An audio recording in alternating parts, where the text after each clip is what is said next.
I grew up in Albany, New York, in a small apartment that never really felt like home. My mother died when I was just 11, and from that moment on, it was only me and my father. But my father was no protector. He drowned himself in alcohol, every night stumbling through the door with a bottle in his hand, every morning promising me he'd stop, and every afternoon breaking that promise again. I learned to cook, to clean, to take care of myself because he couldn't. The neighbors pitied me. Teachers shook their heads, but no one could change the fact that I was the daughter of a man who lived more in the bottom of a glass than in reality. I carried that childhood like a heavy weight on my back, but I told myself I'd never let it define me. I studied hard, applied to nursing school, and when I finally graduated and walked into Albany Medical Center in my white uniform, I felt, for the first time, that my life might be my own. That was where I met Jonathan Mitchell. He was rushed into the hospital one night with severe abdominal pain. I was the nurse assigned to his care after his emergency appendectomy.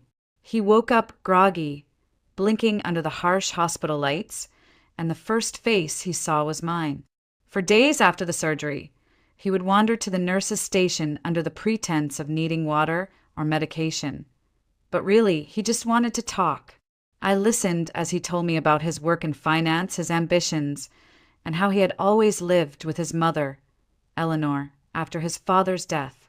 He seemed polished, kind, dependable, the complete opposite of the chaos I'd grown up with. When he asked me out, I was hesitant, but Jonathan had a way of making me feel safe, like maybe my past didn't matter. Within a year, we were married. There was no lavish ceremony, no grand reception. We signed the papers at City Hall, had dinner with a few of his colleagues, and that was it. For me, it was enough. I was finally someone's wife, finally not alone. But the truth I hadn't wanted to face was waiting for me in Jonathan's home. His mother, Eleanor Mitchell, was a woman carved out of ice. From the moment I stepped through her door, carrying my small suitcase and wearing what I thought was a hopeful smile, she looked me up and down with thinly veiled disdain.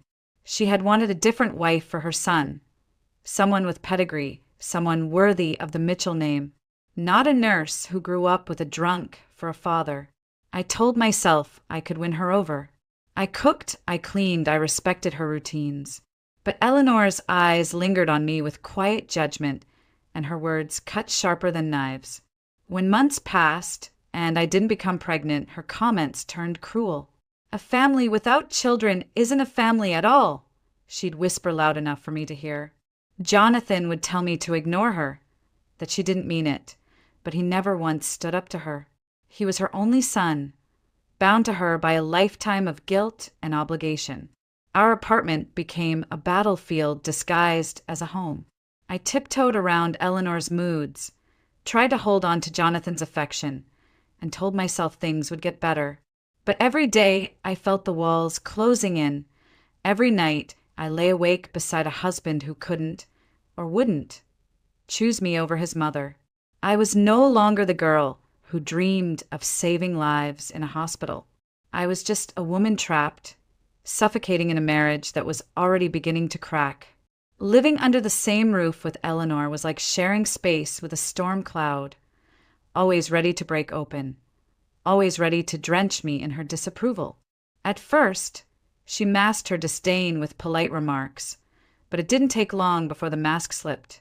She reminded me constantly of where I came from, how my father was nothing but a drunk, how no one from my kind of background ever amounted to much.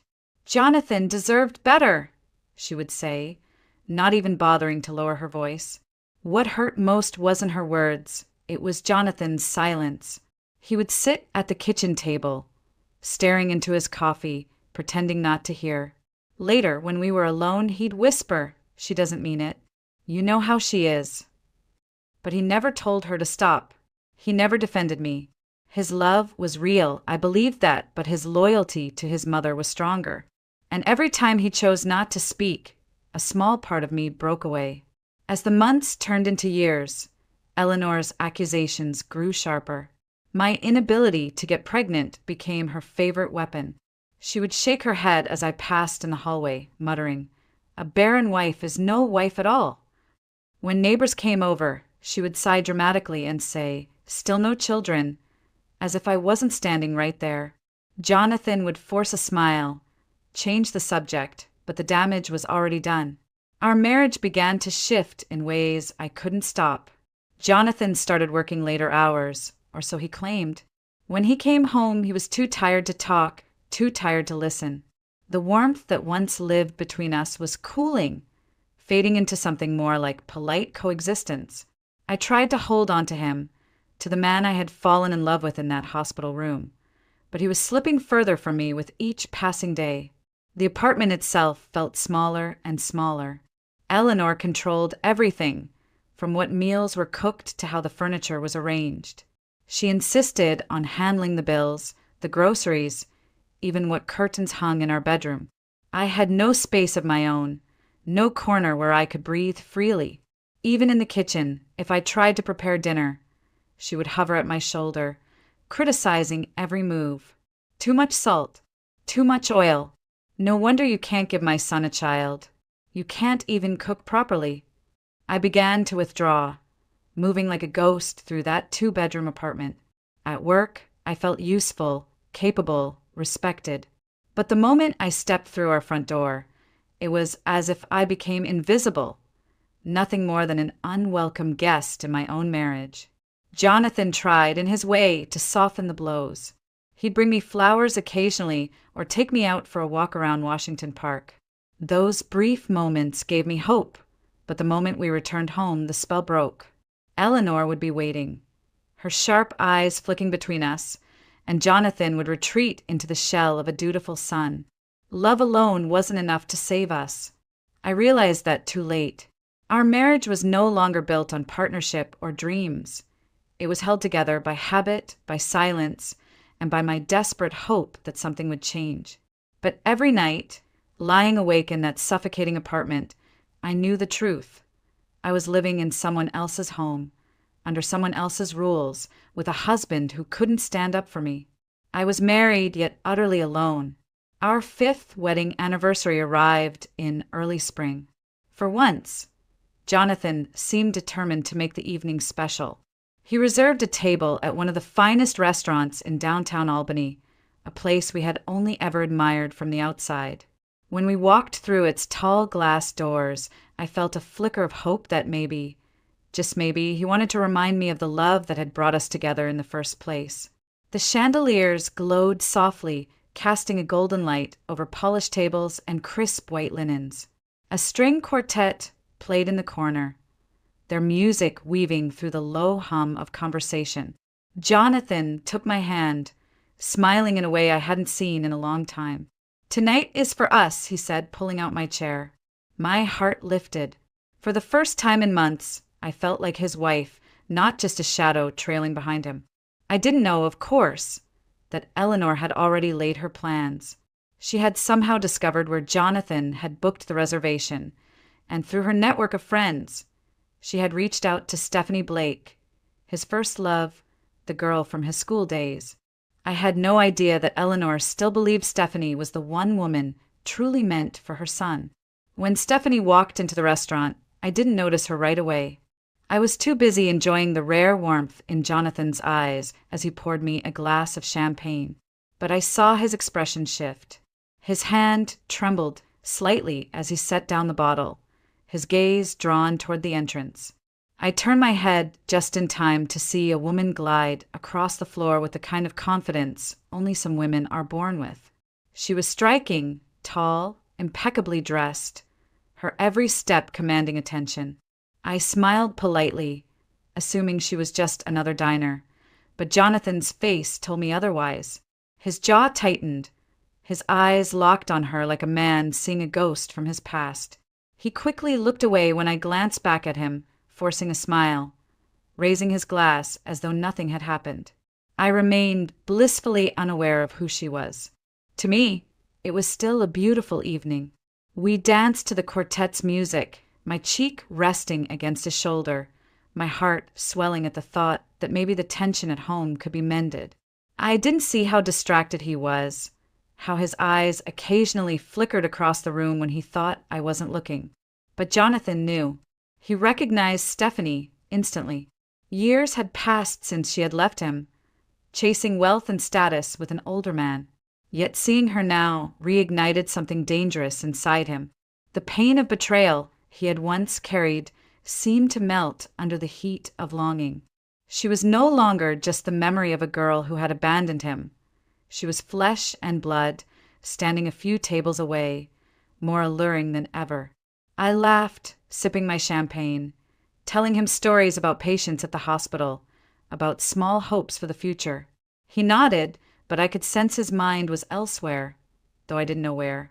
My heart was light that night, but his was already beginning to wander. As we left the restaurant, Jonathan held me close, suggesting we stop by the apartment we occasionally used when we needed space from his mother. I agreed, believing it was his way of keeping the evening alive. I didn't realize that the spark I felt was not the same one burning in his chest. Mine was hope. His was the fire of a past love rekindled. That night, I went to sleep with a smile, certain we had taken a step back toward each other. Jonathan lay beside me in silence, his eyes open in the dark, haunted not by me, but by Stephanie Blake. After that anniversary night, I noticed subtle changes in Jonathan. He started working later, slipping out of the apartment with vague excuses about urgent meetings or last-minute deadlines. His phone was suddenly always on silent, tucked away in his jacket pocket, and if I reached for it, he grew tense. At first, I tried to convince myself that I was imagining things. Every marriage has its rough patches, I told myself. But the truth gnawed at me quietly night after night. I felt the distance between us growing. The warmth in his touch had cooled, replaced by an almost mechanical politeness. In the mornings, he kissed my cheek as he left for work, but his lips felt cold, his eyes distracted. At dinner, he would barely speak, lost in some world I couldn't reach. When I asked him directly, he would sigh and say, "It's just the pressure at the office, Anna. Don't worry." I wanted to believe him. God, I wanted to believe him. But small signs betrayed him. A faint trace of perfume that wasn't mine lingering on his shirt. A restaurant receipt stuffed into his pocket for a place we had never gone together. His habit of showering the moment he returned home, even if it was late. My heart told me the truth, but my mind fought it. I wasn't ready to admit that the man I had built my life around might already be slipping into someone else's arms. One evening, Jonathan told me he had to stay overnight at the office to prepare for an important presentation. Something in his voice didn't sit right with me. I waited until it was dark, then decided I couldn't ignore the doubts anymore. I called a cab and asked the driver to take me to the office building. The guard at the front desk looked at me with confusion. "All the employees left hours ago, ma'am. The building's been closed since 8. My stomach turned. I gave the driver another address, the small apartment Jonathan sometimes used when he worked late. He had always told me it was for convenience, a quiet place to rest when the long hours became too much. But as I approached the building, I saw lights glowing warmly in the windows. I climbed the stairs slowly, my heart pounding so hard I thought it might burst. When I reached the door, I hesitated only a moment before knocking. From inside, I heard laughter, a woman's laughter, light and confident. Then Jonathan's voice, low and familiar, speaking words I couldn't quite make out. The door opened and there she was, Stephanie Blake. She stood before me wearing one of Jonathan's shirts, buttoned carelessly, her hair tousled, her eyes shining with triumph. Behind her, Jonathan appeared, barefoot, his hair damp as if he had just stepped out of the shower. The sight nearly buckled my knees. I had never felt pain so sharp, so absolute. I couldn't speak. I simply handed Jonathan the grocery bag I had brought, more out of instinct than reason. The silence between us was louder than any scream. And then, as if the moment weren't cruel enough, another voice cut through the air. Eleanor. She emerged from the hallway, her face calm, almost smug. "Now you understand," she said coldly. "My son has finally found the woman who can give this family a child." Stephanie has been the right one for him all along. You were never meant to stay." The world tilted beneath me. My throat burned, but no words came. I turned, walked back down those stairs, and somehow found my way to the street. The night air felt heavy, pressing in on me, suffocating. I didn't even remember how I got home. All I knew was that something inside me had shattered beyond repair. The divorce was swift and almost clinical. Because Jonathan and I had no children, there was little to fight over. He came to the courthouse alone, without Stephanie at his side, and signed the papers as if he were finalizing a business deal. I didn't shed a tear in front of him. My pain had already dried into something harder, something colder. By the time I walked out of that building with my name restored, I was no longer his wife, just a woman, discarded, forgotten. I packed what little I owned and moved back in with my father. The apartment hadn't changed much since I was a child. Empty bottles cluttered the kitchen counter, the air thick with the sour smell of stale alcohol. He barely looked up when I arrived, only grunted, so it didn't work out. Figures. His words stung, but I was too tired to fight. I told myself I'd stay only until I found a way forward. But then his health began to spiral. Years of drinking caught up with him, and one night he collapsed on the bathroom floor. Somehow, with shaking hands, I managed to get him to the hospital. I pleaded with the doctors to do everything they could. Watching him hooked up to 4 lines, pale and trembling, I remembered the little girl I had once been, the one who had longed for a father who cared. And now here he was, broken by the life he chose, and I was the only one left to care for him. I juggled my shifts at the hospital with visits to his ward, snatching moments of sleep on hard plastic chairs. It was exhausting, but I couldn't abandon him, no matter how much he had abandoned me throughout my life. When a fellow nurse, Valentina, told me he was showing signs of improvement, I felt relief for the first time in weeks. Maybe things were turning around. But fate wasn't finished with me yet. A new supervisor had taken over the nursing staff, a man who seemed determined to clear out anyone who wasn't loyal to him. He scrutinized every move we made, waiting for mistakes. One night, after a long shift, a colleague I barely knew asked me to cover her tasks while she took an extended break. I didn't think much of it until the next morning, when controlled narcotics were found missing. The pills were discovered in my locker. I knew instantly I had been set up. My protests fell on deaf ears. The supervisor called me into his office, his expression already hardened with judgment. "You can resign quietly," he said, "or we'll have to escalate this formally." I sat there, numb, realizing that fighting would only smear my name further. With trembling hands, I signed the resignation papers. When I walked out of that hospital for the last time, it felt as though the world had turned its back on me completely. I had lost my husband, my home, my reputation, and now my career. Even my father, who had been discharged, showed me no gratitude. He grumbled about the food I cooked, cursed when I tried to limit his drinking, and told me more than once that I was a burden. One evening, as he shouted at me from the living room, I stood by the window and stared at the city lights. Albany no longer felt like a place I could survive.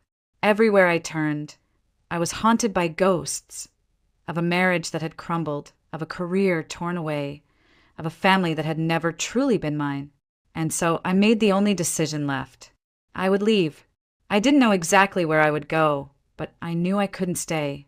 With nothing but a small suitcase and the faintest thread of hope, I walked out of my father's apartment, out of Albany, and out of the life that had already cost me everything. I left Albany with no clear plan, only the conviction that I couldn't keep suffocating in the ruins of my old life. My mother had grown up near Burlington, Vermont, and I remembered faint stories she had told me as a child about a quiet house surrounded by trees, a place where she and her sister used to play. With nowhere else to go, I boarded a bus heading north, clutching a single suitcase as if it contained not only my belongings but the last pieces of myself. When I finally arrived, the little house that had once belonged to my mother was almost unrecognizable.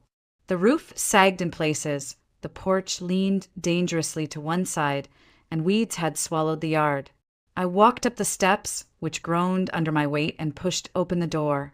Dust swirled in the sunlight, settling on broken furniture and warped floorboards. The house smelled of damp wood and abandonment. My heart sank. I had imagined it might be run down, but this felt closer to collapse than to shelter. I sat on the porch steps, burying my face in my hands. For the first time since leaving Albany, tears came, hot and unstoppable. I felt small and helpless, as if I had traded one prison for another. "Are you all right, dear?" a gentle voice called. I looked up and saw an older woman standing at the edge of the yard.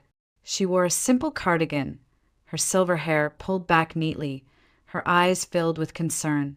That was how I met Harriet Collins, my mother's old neighbor. She told me she had recognized me immediately. "You're Veronica's girl, aren't you? You look just like her." Her words wrapped around me like a blanket I hadn't known I needed. When I explained that the house was falling apart and I had nowhere else to stay, Harriet didn't hesitate. "Come with me. I live just across the road. I've got space and I could use the company." Her home was warm and modest, filled with the scent of freshly baked bread and lavender soap. She showed me to a small guest room, neatly made up as if she had been expecting me all along. That night, lying in the soft bed, I felt safer than I had in years. Days turned into weeks. I started helping Harriet around the house, feeding her chickens, tending her small garden, carrying groceries. In return, she shared with me the quiet rhythm of country life. For the first time in years, I woke up to birdsong instead of shouting, to the smell of fresh air instead of stale alcohol. I found a part-time job at a small general store in town. The work was simple, stocking shelves, ringing up customers. But it gave me purpose, a reason to get up each morning. The townspeople quickly learned my name, greeting me with smiles, treating me not as an outsider, but as one of their own. In the evenings, Harriet and I would sit on her porch, sipping tea as the sun dipped behind the hills. She told me stories of her youth, of her late husband, of the son she rarely spoke to. And in return, I told her pieces of my own story, though I spared her the ugliest details. Slowly, she became more than a neighbor. She became a mother I thought I had lost forever. Sometimes, when she reached over to pat my hand, she would say softly, "You're the daughter I never had." And for the first time in a long time, I believed I might still deserve love, even if it came in forms I hadn't expected. The winter was hard on Harriet. She had always been strong, bustling about her little house with quiet determination, but I could see her strength fading. By late January, she spent more time in bed than out of it. I did everything I could, cooked, cleaned, sat by her side, but deep down I knew she was slipping away. One cold February morning, she called me into her room. Her voice was faint, her hand trembling as it reached for mine. "Anna," she whispered, "I don't want you to be alone. The house across the road, it should be yours. I've already put it in writing." Tears blurred my vision. "Harriet, please don't talk like that." She gave me a soft smile, the kind that made her eyes glow despite her frailty. "You've been the daughter I never had. This way, I'll know you'll always have a place to belong." A week later, she was gone. The house felt unbearably quiet without her voice, without the sound of her footsteps on the wooden floors. The townspeople came together for her memorial service, filling the little church on the hill with flowers and hymns. I stood by the casket, my hands folded, feeling as though I had lost my mother all over again. That was the day I met Thomas Green, Harriet's only son. He arrived late in the night before the service, his face pale from travel and grief. When he introduced himself, his handshake was firm, but his eyes were red-rimmed, carrying the weight of years spent apart from his mother. "I should have come sooner," he murmured after the service, his voice breaking. "I wasted too much time." I told him about Harriet's final days, how she had spoken of him often, how she had never stopped loving him. His shoulders trembled, and for a moment he looked like a little boy lost. In that moment, I understood his regret as if it were my own. Over the following days, Thomas stayed in town to handle his mother's affairs. We found ourselves talking often, sometimes for hours. He asked me about my life, and though I didn't share every painful detail, I told him enough for him to understand that I, too, carried scars. He didn't pity me, he simply listened, and in his quiet presence, I felt seen in a way I hadn't in years. One afternoon, as we stood outside Harriet's house, Thomas looked toward the sagging roof of my mother's old place across the road. "It could be beautiful again," he said, "with some work." I laughed softly. "It's more ruin than home." "Then let me help you," he replied simply. True to his word, Thomas rolled up his sleeves and set to work. Together, we cleared the yard, patched the roof, and scrubbed the dust and mold from the walls. With every nail hammered, every board repaired, the house began to feel less like a relic of my broken past and more like a foundation for something new. But it wasn't just the house that was being rebuilt. It was me, working alongside Thomas, sharing meals after long days of labor. I felt warmth stirring inside me, something fragile but undeniable. His presence was steady, dependable, and kind. There were no sharp words, no silent judgments, no cold silences. Just quiet understanding and a companionship that grew into something more with each passing day. Sometimes, as the evening light poured through the freshly cleaned windows, I caught him watching me, his eyes gentle, almost protective. And though neither of us spoke the words aloud, I knew. Love was beginning to bloom again, right there among the broken boards and the scent of fresh paint. By the time spring came, the little house was beginning to look alive again. Thomas and I had planted flowers along the porch, their colors bright against the weathered wood, and every evening we sat on the steps, watching the sun sink behind the Vermont hills. For the first time in years, peace felt possible, but peace never lasts forever. One afternoon, as I returned from the store, I saw a car I didn't recognize parked near the gate. Standing in the yard was Eleanor Mitchell. Her posture was stiff, her eyes sharper than ever, though behind them I glimpsed something I had never seen before, desperation. "Anna," she said, her voice trembling slightly, "please, we need to talk." I wanted to turn away, to walk inside and shut the door, but something in her tone made me pause. I crossed my arms and waited. "It's Jonathan," she began, wringing her hands. "He's lost his job. He owes money to people I can't even name. And Stephanie, she's left him. He's broken, Anna. He needs help. He needs you." For a moment, the words hung in the air, almost absurd in their audacity. After everything she had done, after she had stood in front of me and declared I wasn't worthy, after she had handed me over to humiliation and pain, she wanted me to save her son. I shook my head slowly. "No, Eleanor. He made his choice. He wanted Stephanie, and he wanted the life that came with her. Now he has to live with the consequences." Her lips trembled, but she pressed on. "You loved him once. Doesn't that mean anything?" "It means I know who he truly is," I replied coldly. "And that's exactly why I'll never go back." Her face hardened, the brief glimpse of weakness disappearing. Without another word, she turned and walked to her car, her heels crunching on the gravel like the closing of a door that should have never reopened. I thought that was the end of it, but a week later, Jonathan himself appeared. I was in the garden, kneeling among the rows of new seedlings, when I heard footsteps behind me. I turned, and there he was, thinner, his face lined with exhaustion, his suit worn and ill-fitting. "Anna," he said, his voice raw. "Please, I need you." The sound of his voice once would have melted me. Now it only stirred the ashes of a fire long burned out. I rose slowly, brushing dirt from my hands. "You don't get to say my name like that anymore," I answered. He stepped closer, his eyes glistening. "I was wrong. Stephanie, she used me. She left the moment things got hard. You were the one who stood by me. You were the one I should have chosen. Please, just give me another chance."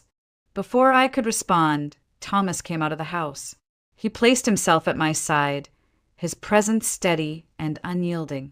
His hand brushed lightly against my back, a silent reminder that I wasn't alone. "You've said enough," Thomas told him firmly. "Anna doesn't owe you anything.